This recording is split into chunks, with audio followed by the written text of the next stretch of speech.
Let's talk about expressions. Expressions are used within certain types of statements, and they allow us to test for conditions. We're going to explore while loops and for loops and if-else statements.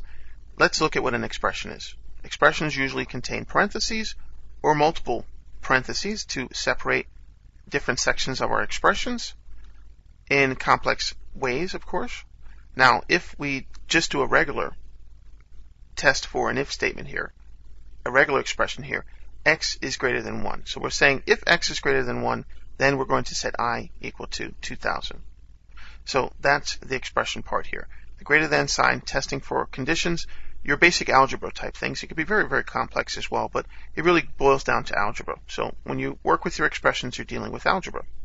So in the for loop, here's our expression, j is greater than 1,000.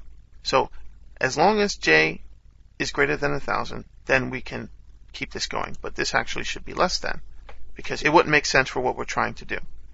So j starts out as 0, and then as long as j is less than 1,000, then we can continue to do this for loop, and we're going to increment j by 1. So this is our expression.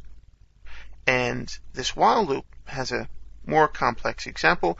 While I is less than 1,000, and, because double ampersand is the and condition here, the and logical test, x is not equal to 0.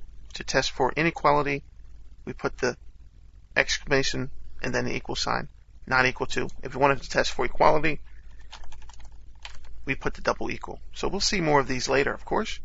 So while I is less than 1,000 and x is equal to 0, then we're going to do this. Now, if x is equal to 0 or I is greater than 1,000, then this won't be a true statement because we're dealing with true and false. This works out to be true or false. If it's true, we perform this statement after our if. In the for loop, same thing. If this is true, we can continue. Otherwise, if it's false, we're going to stop. Same thing with the if. If it's false, don't do that. So while this is true and this is true, then we can continue. If one of these is false, we have to stop. So the or works differently, and we'll see this later, like I said. Or is going to be written like this, double pipe. In Visual Basic, you would use and or. But this is how it works in the modern, more complex languages, or.